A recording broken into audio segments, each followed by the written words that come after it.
Ó, começou já a gravação. Então, boa noite novamente para vocês, né? Sim, Jéssica, mas ó, prometo para vocês que eu vou resolver isso. Eu acho que eu vou até levar meu computador para formatar, talvez, para ver se, sei lá o que aconteceu, né? Eu não entendo nada dessas coisas. Isso é uma porcaria, né? Porque daí dificulta aqui para agilizar as coisas. Mas enfim, vamos seguir o baile. E outra coisa que eu não falei quando a gente estava conversando, esqueci de falar. Na próxima semana, a princípio, eu combinei com a Prof. Júlia de pegar o período dela na sexta, tá? Porque, inclusive, na quinta passada eu não dei aula por conta da. Tinha tomado a primeira dose e tá com muita dor de cabeça e eu não consegui dar aula. Mas aí, na próxima semana, ela vai ter um compromisso e é para eu ter os 2 dias com vocês. Aí, o que que eu pensei? Da gente fazer uma baita revisão com tudo que a gente viu. O que vocês acham? Vocês adoram exercício? A gente faz assim uns 10 exercícios e faz tudo juntos.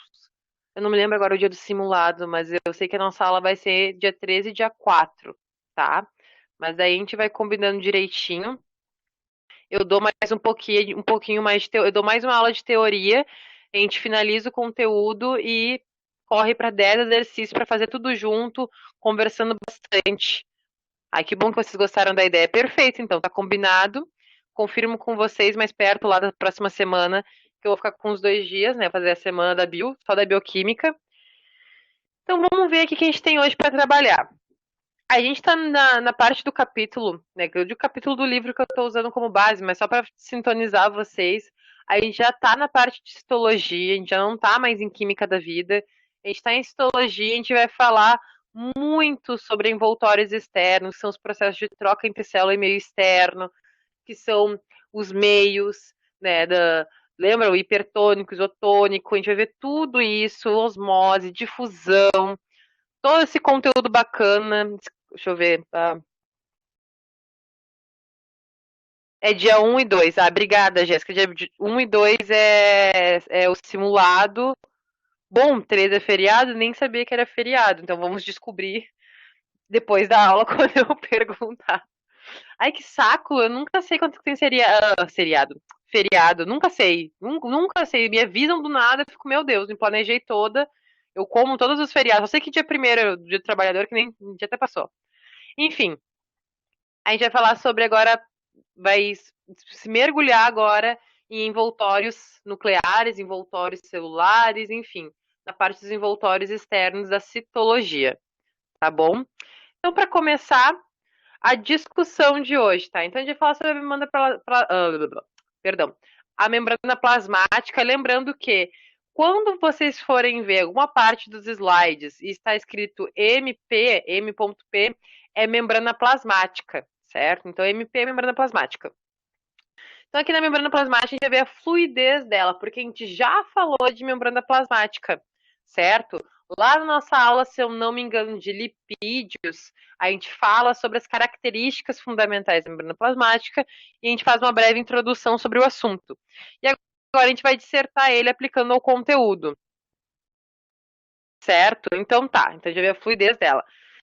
Glicocálix. O que seria glicocálix? É um dos envoltórios externos da célula que a gente vai averiguar hoje, tá? Então a gente vai ver as funções do glicocálix, que cai bastante no conteúdo de vestibular, certo?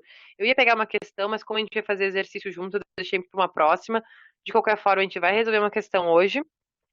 Depois de ver a parede celular, exemplos. O que acontece em parede celular? Eu vou trazer a parede celular para a gente falar um termo X, um conceito X, para vocês não se perderem lá quando forem ler enunciados de vestibulares, que é bem importante essa parte das estruturas dos seres vivos, dos seres procariontes, dos seres eucariontes. Da mesma forma que a gente vai aprofundar parede celular quando a gente chegar em botânica, certo? Que é uma das partes muito importantes, cruciais para a célula vegetal. Só um minutinho. Ai, perdão. Depois, pessoal, a gente vai ver processos de transportes em meio externo, certo? Que são os conceitos, que é o processo ativo, passivo, pinocitose, fagocitose, endocitose, difusão, certo? Aí depois a gente tem ali osmose, difusão e introdução sobre esses assuntos, então é bastante conteúdo hoje. certo? Osmose de fusão a gente vai ver a introdução, porque da mesma forma que a gente viu MP lá em lipídios, e a gente viu a introdução e vai aplicar a matéria, vai ser da mesma forma com osmose de fusão. A gente vai introduzir o que é cada coisa, o que é cada conceito, o que é cada termo, e aí na próxima aula a gente vai aplicar esses processos de osmose de fusão, que são assim, ó, é lei. Ai, prof, tem muita coisa em bioquímica, é um conteúdo que eu tenho um pouco mais de dificuldade. O que eu posso me especificar? O que eu posso focar mais com relação ao conteúdo? Osmose de fusão sempre. O processo de transporte em meio externo é o que mais cai. Principalmente em Enem, né? Para quem tá mais pro lado do Enem, principalmente Enem cai. Mas também, da mesma forma, cai muito em vestibular, mas com uma pegada bem mais puxada para química, tá? De qualquer forma, é importante vocês focarem nesses assuntos que são mais recorrentes. Questão Enem 2019 para a gente fechar com chave de ouro todo o nosso conteúdo e alicerçar todo o assunto, né? Bolhas de sabão, pessoal. Todo mundo sabe o que é uma bolha de sabão. Todo mundo brincou bastante na infância, né? Muito legal. A gente vê bolhas de sabão quando a gente toma banho, por exemplo, não tanto, né? Mas quando a gente toma banho, lava o cabelo, quando a gente vai lavar a louça, sempre tem bolhas de sabão. Então é um ótimo exemplo a gente entender a fluidez da MP, né? Da membrana plasmática, como ela flui, como ela é desenvolta, como ela como ela trabalha, não é essa palavra, mas enfim, como ela trabalha com relação à sua função celular, certo? Então são moléculas anfipáticas. Então toda a constituição da membrana plasmática, toda a função dela conforme essa fluidez é voltada a moléculas anfipáticas, que nada mais é que moléculas que têm a parte hidrofóbica e hidrofílica. Hidrofóbica não conversa, não é amiga da água. Hidrofílica conversa, é amiga da água. Tem uma interação polar. Hidrofóbica, uma interação apolar, certo? Formam aglomerações esféricas chamadas micelas, as lindas micelas. Micelas tá bem famoso no campo da estética, né? Tem água micelar, daí tem um produto tal que tem esferas de micelas, produto micelar. Tá bem famoso essa questão da estética, justamente por fazer a limpeza, retirar a gordura, ou seja, a oleosidade do nosso rosto, né? Mas o que vai acontecer? Aqui nessa imagem a gente tem aqui, só para mostrar mesmo para quem ainda esquece, para quem ainda, enfim, não lembra, esqueceu, cabeça hidrofílica, parte apolar, né, compartilhamento apolar, apolar, perdão.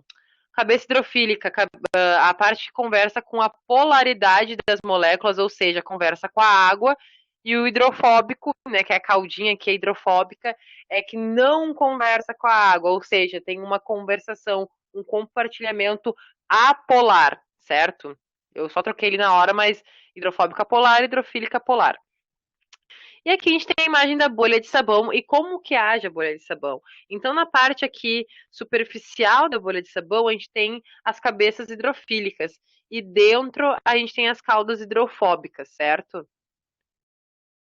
E aí, o que fala a bolha de sabão? Uma vez rompida, a tendência é a evaporação.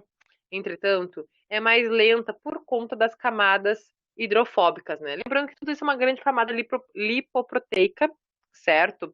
E aí, o que ele quer dizer com a evaporação? A gente vai ter a parte da bolha que ela tem a resistência, certo? Ela tem uma certa resistência com relação à água, né? Esse contato com a água. E aí ele fala que a tendência é evaporar. Então, quando uma bolha estoura, por exemplo, assim, ó, vamos supor que eu soltei uma bolha de sabão e aí a gente vê que ela vai voando, né? Ela vai voando, voando, voando até um dado momento que ela estoura sozinha, né? Se ela não encostar em nenhum lugar, ela estoura sozinha. Justamente por conta desse processo de evaporação que se torna mais lento por conta das camadas hidrofóbicas. Então, o que a gente encontra no ar? A gente encontra oxigênio, certo? Mil outras coisas, mas o que a gente acaba respirando é o oxigênio. E o oxigênio em contato com a água tende, né, dependendo do ambiente que tá, né, se é resfriado, se não é, vai evaporar. Por exemplo, formação de uma nuvem, é condensação. Tá ali o lago, vai subindo, vai subindo, vai subindo, mais de 1 quilômetro, vai subindo. encontra uma área atmosférica resfriante, tende a evaporar, a condensar. Da mesma forma com as bolhas de sabão. Elas vão chegando até uma parte que resfria, e quando resfria esse ambiente atmosférico que elas estão inseridas, elas tendem a evaporar. Mas a evaporação é lenta porque ela tem a cauda, né, as camadas hidrofóbicas que não se conversam, né, com a água. Daí tem um exemplo das imagens. Aqui muito lenta para um lado e aqui rápida do outro. Não é. O que acontece? Qual é a diferença de uma imagem para outra? Né? Se aparecesse na questão, qual é a diferença da imagem para outra? É porque as bolhas de sabão, né? Levando em consideração que a bolha de sabão é uma forma lúdica de explicar a fluidez da membrana plasmática, tá? Mas a bolha de sabão, ela nunca vai ser rompida, ou seja, ela nunca vai evaporar numa parte lateral. É sempre transversal, certo? Por isso que aqui tá muito lenta, tá? Porque ela é transversal. E aqui ela é rápida por causa de maneira lateral. E isso é uma grande diferença. Então, é um momento que vocês pegam o carvão e anotam essa informação, certo? Porque ela nunca vai ser rompida, essas camadas não são rompidas de maneira lateral, mas sim transversal. Certo, pessoal? Qualquer coisa vocês me interrompam. Agora o glicocálix, tá? Ou glicocálix ou glicocálice, tanto faz, tá? Das duas formas está correto.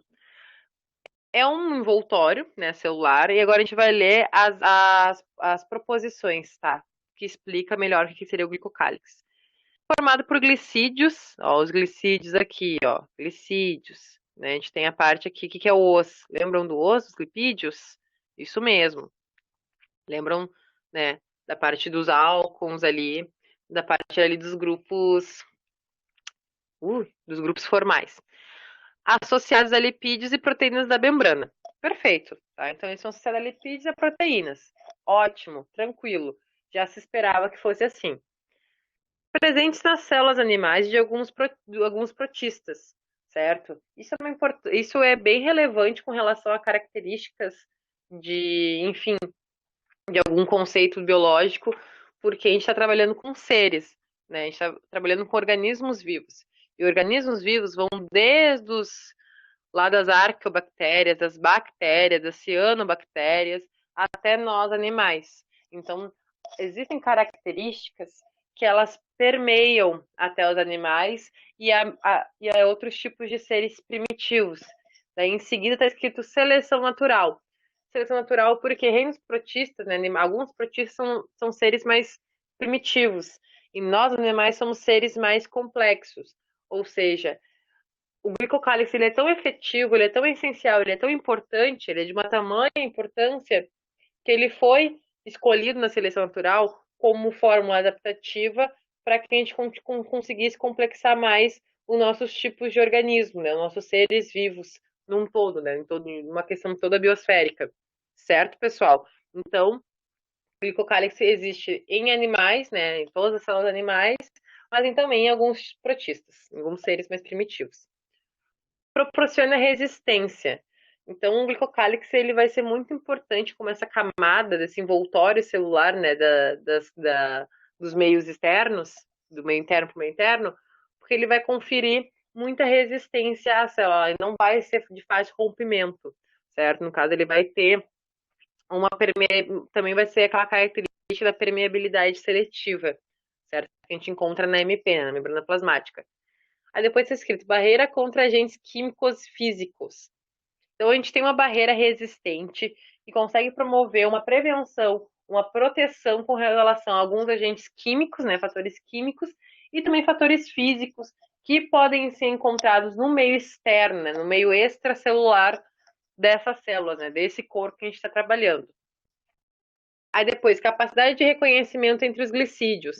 O glicocálix ele vai fazer essa barreira, vai ser resistente, vai ser como fosse um segurança de algum local, só que ele tem que ter, né, a habilidade de conseguir reconhecer os amigos dele, que, por exemplo, é o glicídio, né? O glicídio ele precisa entrar e sair da célula para conferir toda essa membrana, né? Toda essa formação desse envoltório.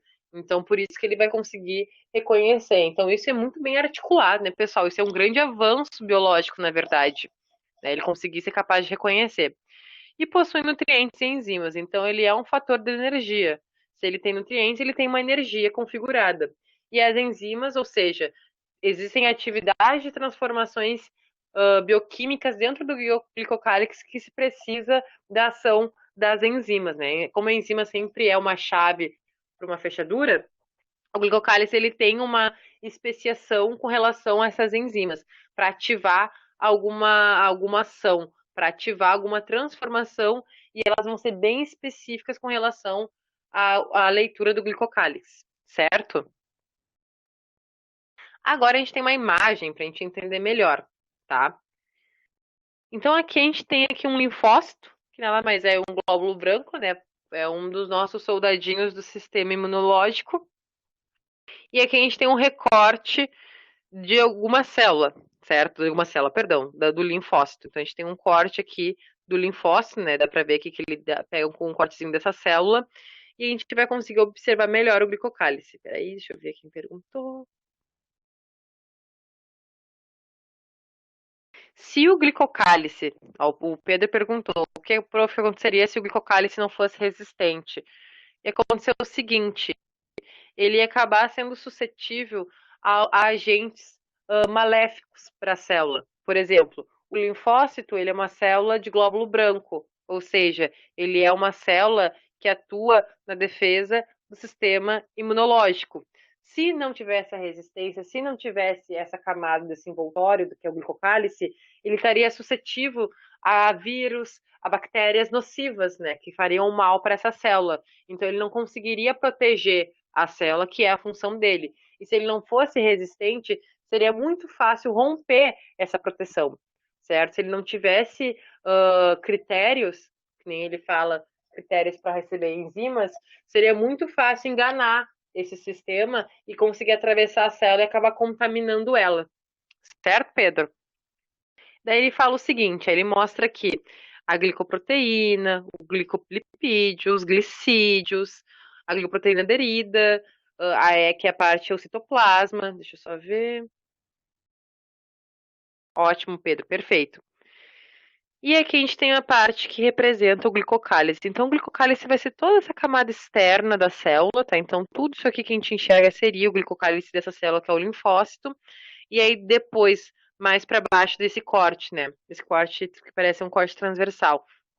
A gente tem a parte da bicamada lipídica, que é um componente funcional da MP, né, da membrana plasmática, e aqui a gente tem sinalizado na legenda que a bolinha significa que é a unidade de glicídio.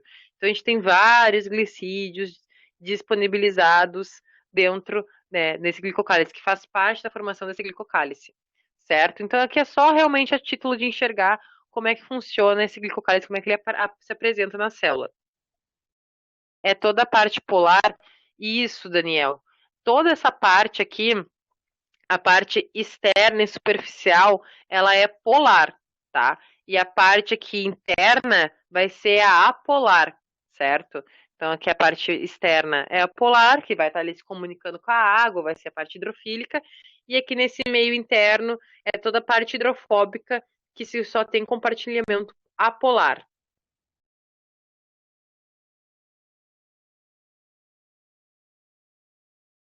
Certo? Deixa eu ver aqui que travou aqui na verdade, né? Aqui, ok, perfeito. Ótimo, Daniel, perfeito. Agora, né, a gente terminou aqui. O glicocálise é bem simplesinho, tá, pessoal? A gente vai ter algumas atividades com relação ao glicocálise que vai estar mais especificada a atuação dele, mas de qualquer forma o conceito é esse bem básico, não vai muito além. Não tem por que também complexar um conteúdo que é bem direto, bem sucinto, tá? O que seria o conceito. Aqui na parede celular, né? Só uma pincelar que é a parede celular mesmo, porque a gente vai aprofundar real oficial lá em botânica, que daí a gente vai dar uma pesada no conteúdo com relação à parede celular, mas enfim. Agora a gente vai falar de bactérias e cianobactérias, né? As famosas algas azuis, tá? Então o que vai acontecer com esses seres que são procariontes, tá? Eles vão ter um conceito muito importante, né? Um conceito ótimo, né? Uma molécula muito importante, que é a molécula peptideoglicanos, tá? Esse termo a gente viu na aula passada, que inclusive eu já disponibilizei no YouTube, que foi a correção dos exercícios de ácidos nucleicos, certo? E aparece esse termozinho aqui e ele confere muitas dúvidas, né, porque é uma palavra diferente. O que seria essa molécula? Como diz aqui na acepção, moléculas menores de açúcar associadas aos aminoácidos. Então, são pequenas moléculas que possuem açúcar. O que é o açúcar? Açúcar é o carboidrato, isso mesmo, que se associa a aminoácidos. Então, se associa a aminoácidos, então não chega a formar proteínas. É só pequenas moléculas que vão se associar a esses carboidratos e conferir, né, essa ligação peptídica, né, que peptídeo seria a ligação proteica, então é o peptídeo clano, certo? Por isso que tem essa palavra, por isso que é esse termo que é dito, porque tem essa ligação dentre proteínas, tá? Então é um carboidrato, um açúcar pequeno, que provavelmente muito que é um monossacarídeo, né? É um monossacarídeo que se associa, né? Que faz essa proteção com a ligação proteica, ligação de proteínas, que são as ligações peptídicas, certo? E capsuladas. Capsuladas é uma característica muito importante das bactérias, tá? As bactérias são capsuladas, todas, não são todas, mas várias, né? Majoritariamente do campo de bactérias, a gente tem as capsuladas, tá? Capsuladas nada mais é uma cápsula protetora dessas bactérias para que realmente não sofram com nenhum agente externo que seja nocivo, né? Daí que a gente tem uma imagem bem bonitinha, bem coloridinha, que é a cápsula, tá? Então aqui em rosinha. Depois da cápsula tem a parede celular, que vai ser as moléculas peptidogliclanos. Depois a gente tem a membrana plasmática, então percebam, ela tem 3 revestimentos, certo? E isso é uma característica importante das bactérias, das cianobactérias, tá? Elas têm 3 revestimentos, que é a cápsula, a parede celular e a membrana plasmática. As que não são capsuladas, somente é a parede celular e membrana plasmática. O DNA, citoplasma, e ele não tem núcleo, né? Bactérias não têm núcleos, então elas têm tudo disperso dentro desse envoltório, né? Dentro dessa célula. Agora chegamos, na parte boa do conteúdo, a parte legal, que é os processos de transporte externo, certo, pessoal? Então, o que vai acontecer aqui? A gente vai primeiro ver o que é cada conceito, certo? Depois a gente averiguar esses conceitos, a gente vai ver alguns desenhos para conseguir identificar. E aí, quando a gente terminar isso, a gente já consegue resolver a nossa questão que contém todos esses conceitos para a gente conseguir resolver essa questão, tá? Aquela do Enem 2019. O que vai acontecer aqui? Processos passivos a favor do gradiente de concentração. O que isso significa? Se é a favor do gradiente, que para começar, né, o gradiente vai ser o conteúdo, digamos assim, tá?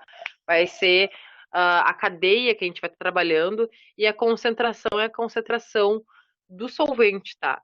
Para quem ainda não lembra o que é solvente, solvente é a água, tá? É o líquido, e o soluto são as soluções, por exemplo, sal, por exemplo, açúcar, tá? Então, o que vai acontecer? Ele ser a favor do gradiente, eu só botar aqui rapidinho para não apagar aqui a minha luz.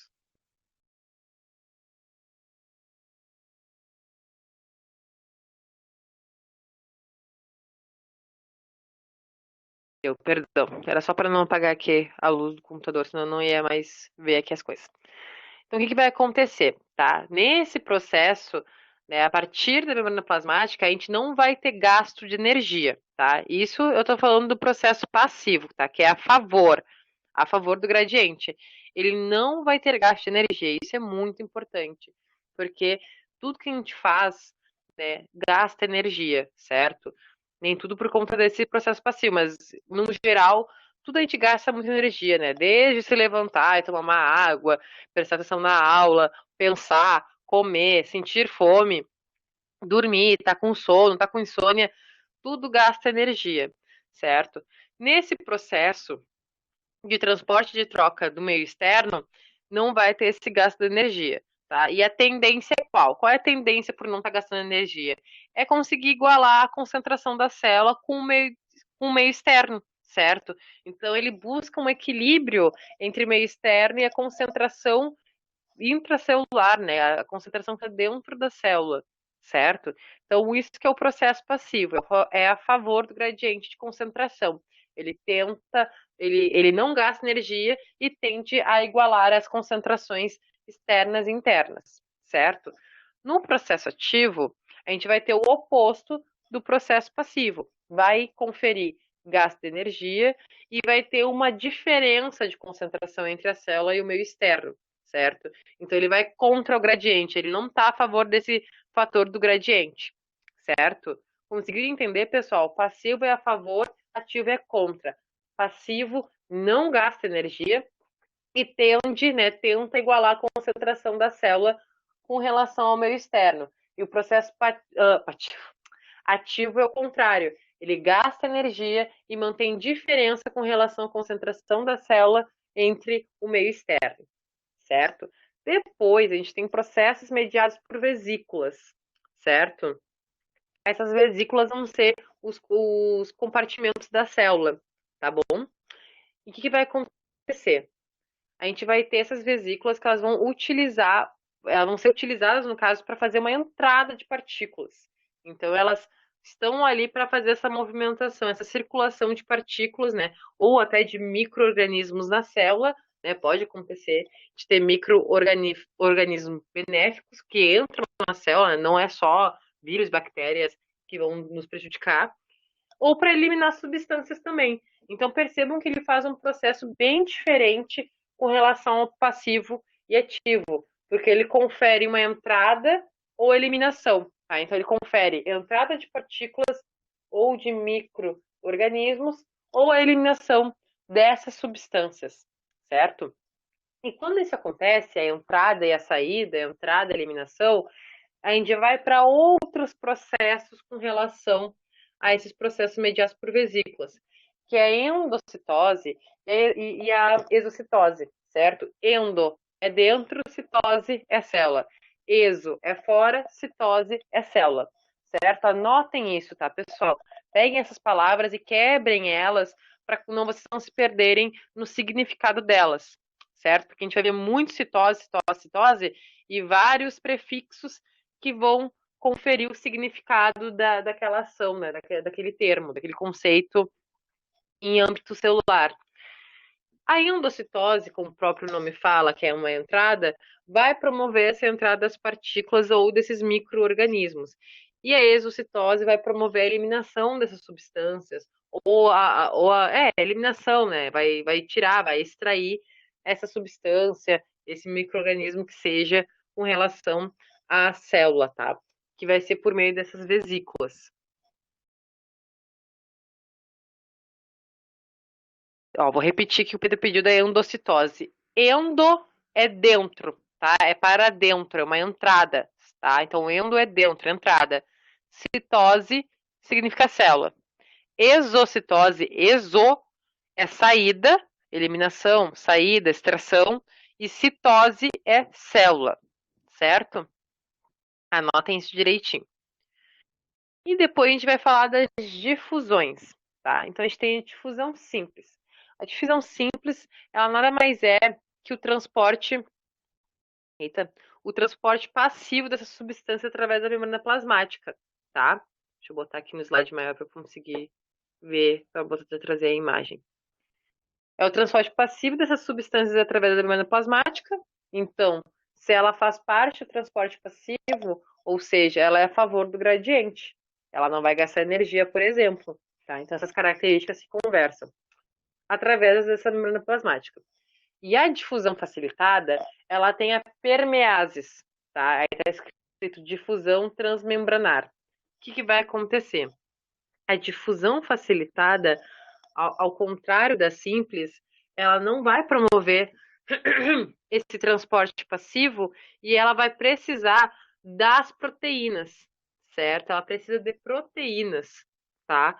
Para conseguir fazer a difusão, para conseguir fazer essa movimentação dessas substâncias, enfim, X, tá? Substâncias é também genérico.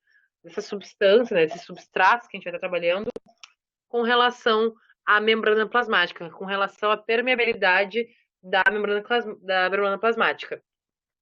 Então, permeases ou aquaporinas também é um outro termo, né? Aquaporinas é aquaporinas, normal. Aquaporinas são proteínas alicerces à difusão, à movimentação dentro dessas substâncias, tá? Eu sei que parece muito abstrato o que eu tô falando, mas eu já vou ir para a imagem, tá?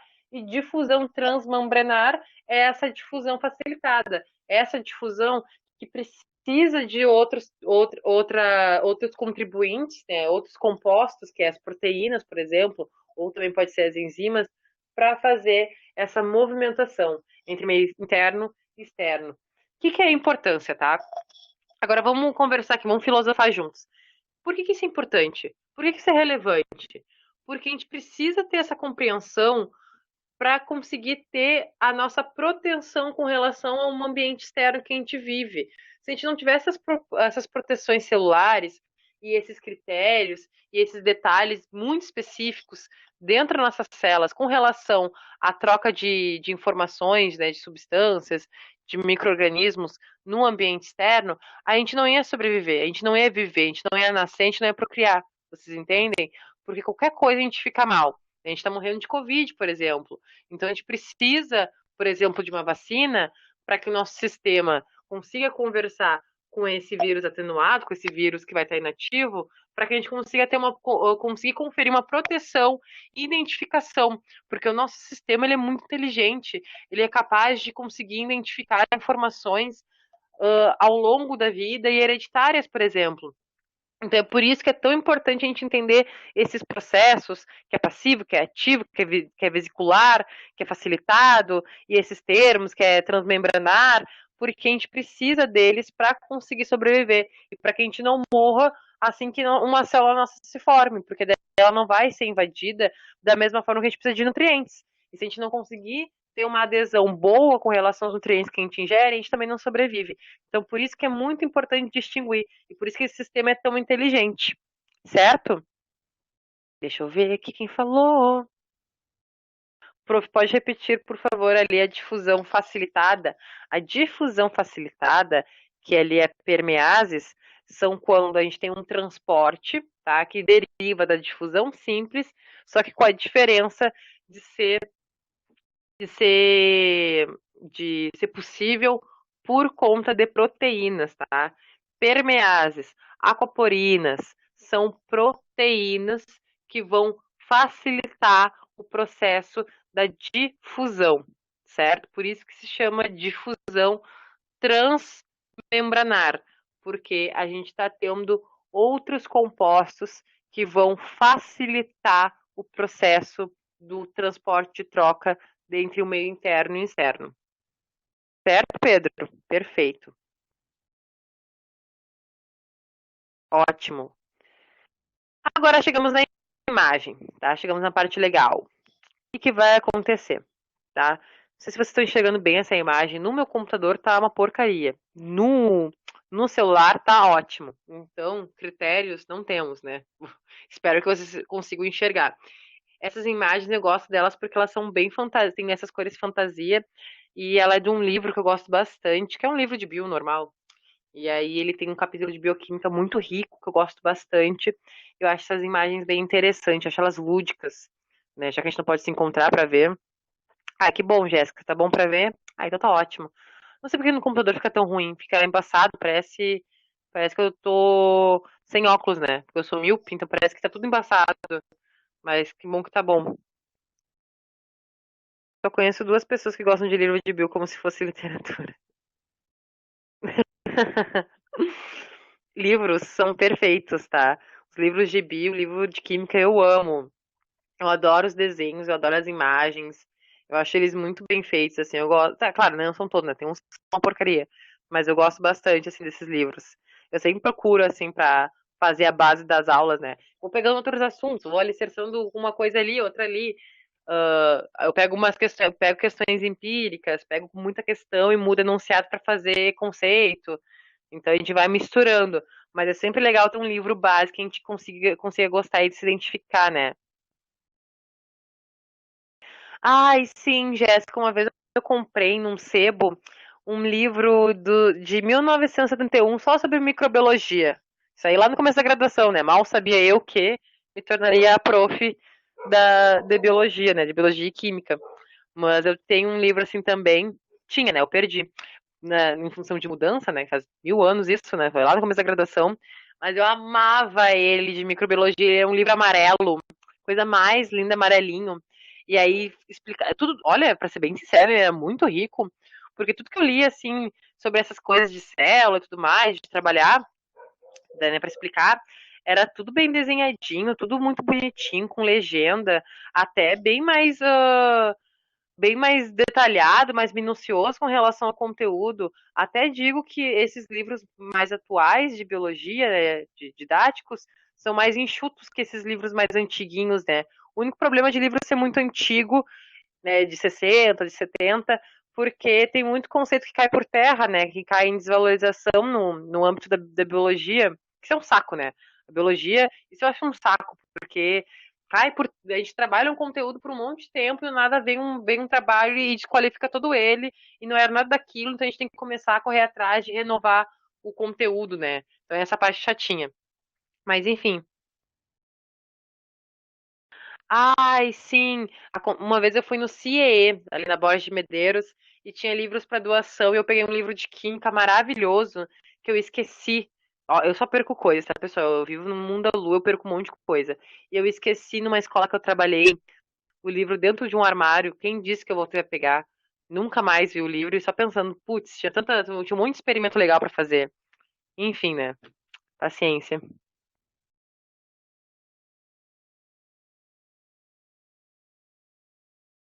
É, Pedro, não ignora, porque tu pode encontrar o ouro. Tem uns livros que são muito bons, que são largados para trás. Mas vamos voltar aqui, ó. Já me distraí aqui, ó. A pessoa que vive no mundo da lua.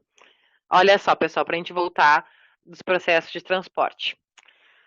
O que vai acontecer aqui, tá? Nessa imagem linda. Vamos começar pelo começo. A gente tem aqui a bicamada fosfolipídica, que nada mais é que uma bicamada, né? O dobro da camada fosfolipídica, que a gente tem ali um grupo fosfato com um grupo dos lipídios, né, que vão estar ali trazendo, uma agrupação, né, uma aglomeração de moléculas anfipáticas, certo? E aí, anfipática, a gente já trabalhou esse conceito, a gente já sabe o que é. Anfipáticas. E aí, o que vai acontecer? Nesse ponto, a gente tem um pontinho vermelho, que são as partículas transportadoras, né? Então, tamanho e polaridade distintas. Então, a gente tem uma vermelha, uma amarela e uma azul, certo? Aqui a gente tem a difusão simples de partículas hidrofóbicas pequenas, certo? E aqui é facilitada. Então, a gente já conseguiu enxergar a diferença de um de outro.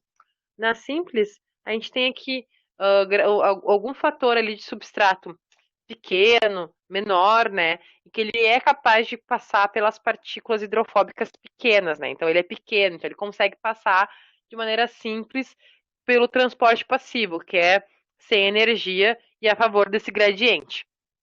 Já na facilitada, a gente tem já quem? As permeases, certo? Aqui, ó, proteínas carregadoras ou permeases. Vamos chamar de permeases que parece mais esse termo. As permeases, então aqui a gente tem uma proteína, né, inoculada aqui nessa camada, dessa bicamada fosfolipídica e fazendo com que aconteça esse transporte desse fator do gradiente, certo? Aqui a gente também tem a difusão simples de partículas hidrofílicas com tamanho compatível com o diâmetro do poro.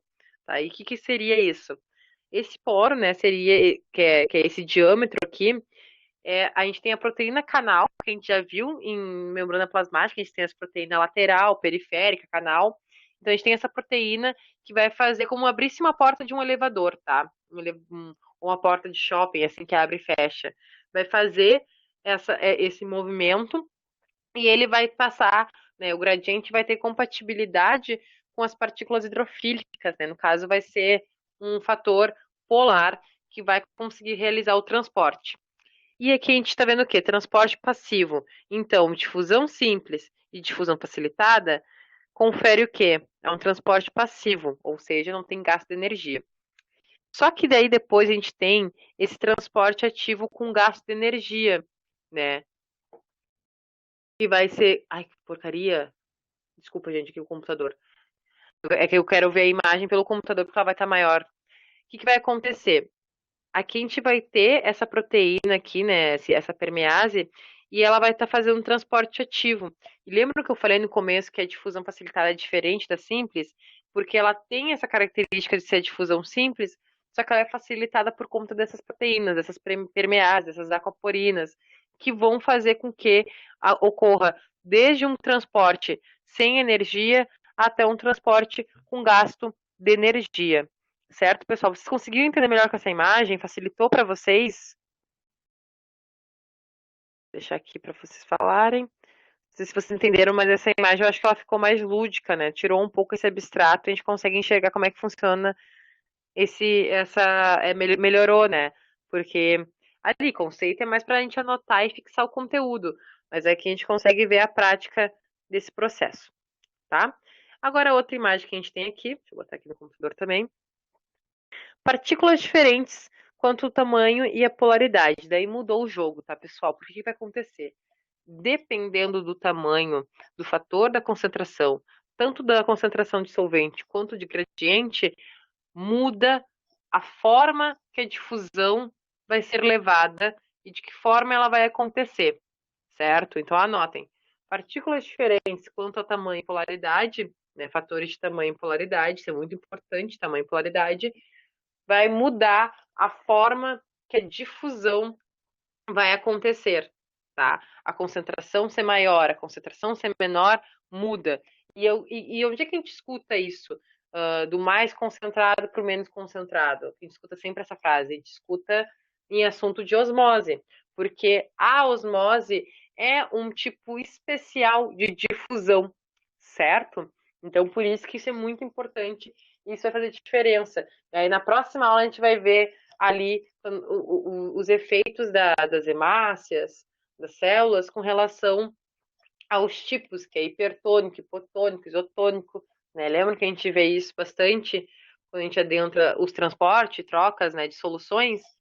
A gente vai chegar lá nesse assunto, né? Hoje é só a introdução, mas é importante a gente ver a diferença de tamanho e polaridade para como a difusão vai ser possível, tá? Então, a gente tem a maior concentração de vários compostos aqui, gradiente de concentração e a menor concentração, tá? Então, aqui a gente tem a diferença dos fatores de concentração, do maior por menor, tá? Do mais concentrado para o menos concentrado com relação a esse gradiente aqui, tá?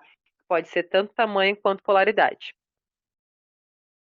Eu peguei essa na página eu peguei do Google, tá?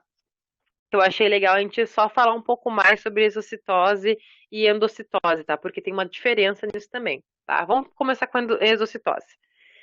Aqui a gente tem a saída da substância, tá? Então a gente tem a vesícula exocilítica, certo? Ai, pessoal, termos, né? Termos e termos. Exocilítica, o que seria exocilítica? Hidrofílica, né? Exocilítica fora de algo que conversa com a polaridade da água, tá? Então a gente tem aqui, opa, dei um zoom que nem sabia que dava para dar. A gente tem aqui a membrana, tá? Fator de concentração e ele aqui, perdão, aqui o fator de concentração e ele sendo aqui, ó, conforme o fluxo das flechinhas, exocílico, né? Tá sendo tirado para fora, certo? Através dessas moléculas anfipáticas que seria a hidrofílica, tá? Então, exocílica. Depois a gente tem aqui a entrada, tá? Então, aqui, entrada de substância das células, endocilítica, certo? Que está aqui descrito aqui. Então, ao contrário do exocitose, a gente tem a entrada das flechinhas desse componente, desse gradiente adentrando a célula, tá? Só que dentro da endocitose, a gente tem outros termos, que é a pinocitose e a fagocitose, certo?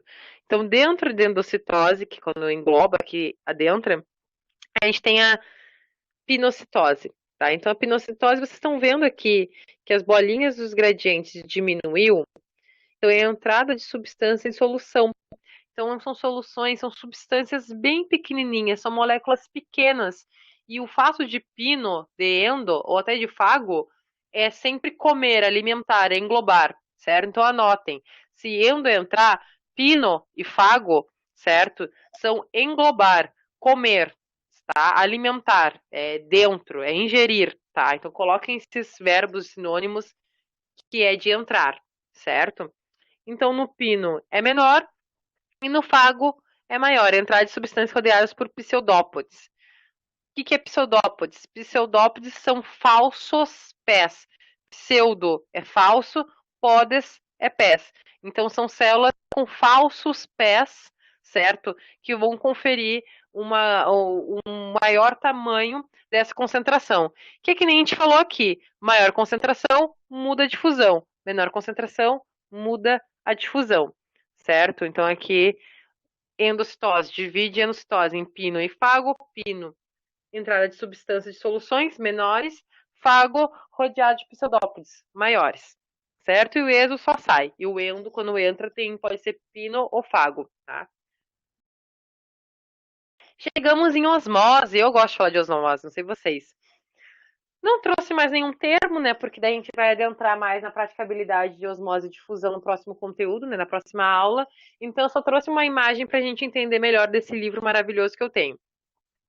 Então, a gente tem uma saladinha aqui e uma salada passada, tá? Então, o que acontece? Quando a gente tem uma salada, né, que são folhas e tudo mais, a gente tem ali cebola, tomate, enfim. Quando a gente prepara uma salada, ou seja, a gente lava ela, corta e dispõe num refratário, num prato, enfim, no que for, a gente tem ela ali prontinha, né, toda bonitinha e tudo mais. Conforme ela vai sofrendo as intempéries, né, as intempéries não, na verdade, né, vai sofrendo com o meio externo. O que seria um meio externo? Oxigênio, né, e tudo isso que vai promover o quê? Uma oxidação. Por exemplo, maçã. Mordeu a maçã e largou ela num canto, foi no banheiro fazer xixi, aí lavou a mão, aí já lembrou que tinha que passar um creme no rosto, um protetor solar. E já demorou ali uns 10 minutos porque ficou se olhando, aí espremeu um cravo. Quando tu voltar, a maçã vai estar toda escurecida, porque ela vai estar oxidada. Batata, vou fazer um purê agora quando terminar essa aula para fazer de janta. Vou descascar a batata. Aí eu parei para pegar ali a lentilha, já vi que o arroz estava queimando, já desliguei, já falei com a minha amiga, já troquei de música para fazer a janta. Voltei, a batata está escurecida, porque ela está oxidada por conta da ação do meio externo, tá? Nada melhor do que usar esse exemplo para o efeito de osmose. Porque quando a gente tem uma salada, a gente tempera ela, põe sal, limão, azeite, vinagre, o que for, e a gente deixa ela parada, ou seja, vou preparar uma janta, vai demorar em torno de meia hora, tá? Se eu preparei a salada primeiro, deixei a salada temperada lá e fui fazer a janta, quando eu voltar ela vai estar o quê? Toda murcha e escurecida, vai estar oxidada também. Justamente porque a gente está vendo ao vivo o processo da osmose, essa difusão especial, que é quando eu tenho uma concentração do mais para o menos. Eu tenho uma concentração muito grande de tempero na minha salada. Então ela vai começar a oxidar para sair para o menos concentrado. Certo, pessoal? Então, o conceito de osmose, ele é simples, mas ele é difícil de aplicar, tá? Desafiador de aplicar. Mas a gente vai ver que conforme a gente for aplicando a matéria, vai ficando mais fácil de identificar a osmose, certo? Mas a gente conseguiu pegar aqui pelo desenho da salada, né? Aqui normalzinha, aqui recém-temperada, e depois aqui uma foto dela depois já temperada há algum tempo, tá? Para fechar com chave de ouro essa aula, vamos resolver uma questão bem rapidinha no Enem 2019, certo? Então vamos ler juntos. Uma cozinheira colocou sal a mais no feijão que estava cozinhando para solucionar. Cozinhando. Eu cortei a. Eu vou ler até de novo no computador. Eu cortei o ponto e fui lendo que nem uma louca, desculpa. Vamos de novo. Uma cozinheira colocou sal a mais no feijão que estava cozinhando. Para solucionar o problema, ela acrescentou batatas cruas e sem tempero dentro da panela. Quando terminou de cozinhá-lo, as batatas estavam salgadas, porque absorveram parte do caldo com excesso de feijão. Finalmente, ela adicionou água para completar o caldo do feijão.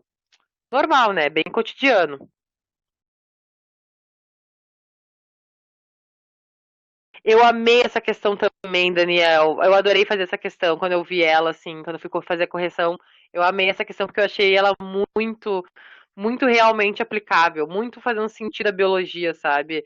Quando faz sentido, quando a gente entende porque a gente está estudando alguma coisa, e não só porque a gente tem que se encher de conteúdo, porque é a vida, sabe? Saber essa parte de transporte cotidiano, sabe? Salgou ali o feijão, o que ela teve que fazer? Botou batata, mas por quê? Enfim, seguindo o enunciado. Aí o comando fala o seguinte: o sal foi absorvido pelas batatas por. Daí a gente tem ali osmose, fagocitose, exocitose, pinocitose e difusão, tá? Eu quero que vocês tentem resolver ela rapidinho, tá? 5 minutos. Dá uma lida aqui nas alternativas e chuta ou vai no que tu acha que poderia ser a mais próxima e ser correta. Pode ser mais, pode ser A e B, A e C. Tu é entre três. Eu sei que é D, não é, por exemplo, sabe? Vamos ver, porque é bem. Essa questão ela é muito legal, ela é muito bonitinha e ela também pega tudo que a gente trabalhou hoje, né? Tudo que a gente viu de conceito que a gente trabalhou hoje, a gente consegue aplicar na questão, tá? Então quero ver você tentando dar uma chutadinha nela. Enquanto isso, eu vou beber uma aguinha.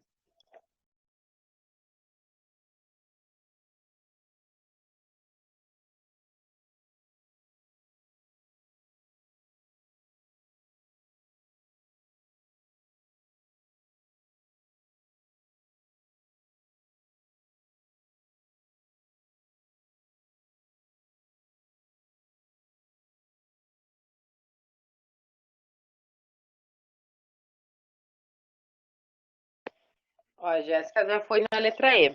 Mas alguém quer tentar chutar aqui ou acha que pode ser alguma alternativa? Ó, o pessoal achando que é a letra E. Daniel, letra E. Então vamos ver então, tá?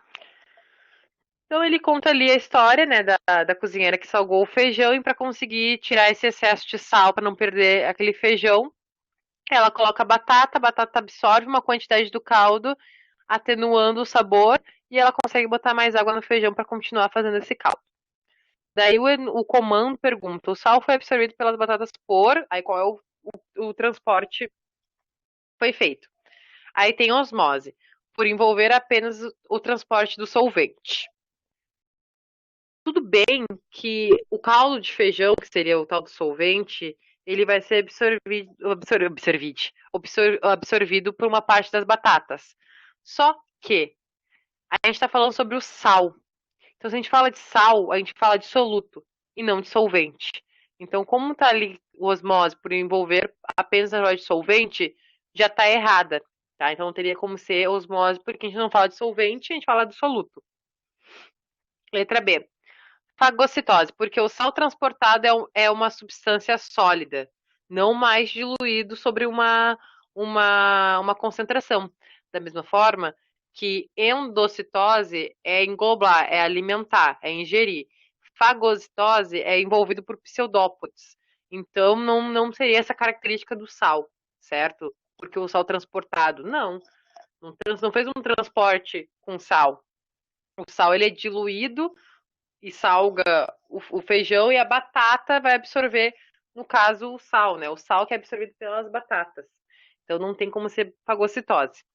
Na letra C, exocitose, uma vez que o sal foi transportado da água para a batata. Uma vez que o sal foi transportado, então ele não vai ser excluído, né? Ele não vai sair de algum lugar, uma vez que o sal foi transportado da água para a batata. No caso, até faria sentido por correlacionar a batata, só que esse processo de exo não acontece por conta desse soluto, por conta de ser um fator desse gradiente da concentração de um meio para o outro. Então, o exo ele estaria eliminando algum fator, né, alguma substância, algum microorganismo. Então, uma vez que o sal foi transportado da água para a batata, não foi da água. É o sal que é absorvido pela batata, não pela água. A água não tem nada a ver. Letra D. Pinocitose, porque o sal estava diluído na água quando foi transportado. Só que pino seria pegar essa solução, né? Porque o sal estava diluído na água quando foi transportado. Até confunde, né? Até dá para confundir e considerar a letra D. Né? Dá para confundir, porque o sal estava diluído, de fato, na água quando foi transportado. Só que daí ele dá a entender que esse sal ele é transportado junto com a água, né? E na verdade é o sal que foi absorvido pelas batatas. Então é esse soluto sendo transportado de um meio de concentração muito concentrado, que é o feijão, para um menos concentrado, que é a batata. E aí a letra E fala isso, que é difusão, porque o transporte ocorreu a favor do gradiente. E isso é muito importante, ocorreu a favor. Ou seja, é um processo de quê? De fusão simples, não gasta energia, o soluto é transportado com o fator do gradiente de concentração para um meio menos concentrado que a batata, conseguindo tirar o salgado do feijão. Então a letra E está correta, né? A letra E de estudante. O pessoal acertou, fiquei muito feliz que vocês acertaram. E é isso, pessoal. Acho que essa aula rendeu bastante, né? Acho que foi uma aula bem interessante, aberta a perguntas, dúvidas. Se não tiverem dúvidas, vocês podem saindo, né, da sala, né? Porque é sobre isso, né, pessoal? É sobre transporte. Brincadeira, mas por hoje é isso, né? A gente já conseguiu trabalhar bastante coisa. Adoro que a Jéssica, sem dúvidas. Eu confio muito nesse sem dúvida da Jéssica, que ela entendeu todo o conteúdo, porque eu sempre falo, né? Ou o aluno entendeu tudo, ou ele não entendeu nada. Ó, o Pedro também, sem dúvidas, mas eu acredito em vocês. Mas tranquilo essa parte do conteúdo, né? Jéssica, ela sabe qual é a disciplina mais legal de todas as disciplinas, que é bio, né? Sempre bio. Química tem todo o meu amor também, mas bio é eu. Eu sou bio, sabe? Química tem o meu amor, mas o meu compromisso sério sempre vai ser com a bio. Sociologia, eu também adoro sociologia, né? O que eu não gosto, né? A matéria que eu não gosto. Não gosto de geografia. Ai, geografia pra mim, assim, ó. Ai, eu não sei o que eu tenho com geografia. E olha que a gente vê muito geografia em biologia, muito. E nossa, eu acho um saco. Geografia e história, nossa. Fiquei muito em recuperação na escola. Sabe aqueles PPDA pra não reprovar? Nossa, só dava eu história e geografia, sempre história e geografia. Ou linguagens ali na língua estrangeira, inglês, sempre péssimo inglês. Ah, inglês eu era muito má vontade, né? Eu era muito implicante com inglês. Eu era uma aluna meio implicante. Mas história e geografia, assim, ó. Ah, não. Ó, o jogo de geografia é tudo, Sora. Ah, a química é bem legal, Jéssica, para. A química a gente. Ah, eu não sei, a química eu sou muito apaixonada. Eu amo bio, mas eu sou apaixonada por química. É isso, é sobre isso. Física também gosto bastante, mas não explorei tanto. Mas também gosto bastante. Mas tem umas coisas meio loucas da física que me irrita, sabe? Umas coisas muito viajadas. É, não, bah, geografia não dá. História às vezes dá preguiça. Ah, não, tá louco. Ah, história não dá. Aqui eu esculachando, gravando e esculachando as disciplinas. Mas a história, claro, né? A história é, como toda qualquer disciplina, é essencial pra tudo, né? Pra discernimento, pra política. Mas pra essa parte, porque pra estudar por gosto, não vou, sabe? Vou por obrigação. Português acho que é a pior matéria do mundo. Assisti uma matéria que eu não gostava, era português. Eu esqueci de português. Eu acho que eu odeio tanto português que eu anulei da minha cabeça. Português, assim, ó, eu chorava. Eu fazia escândalos. Eu estudava pra caramba, porque eu ia rodar em português. Gente, não me entrava na minha cabeça. Análise sintática, aqueles infernos, sabe? Sujeito oculto, nossa, indeterminado, nada faz sentido pra mim, tudo é mesmo. Ai, olha, até parar de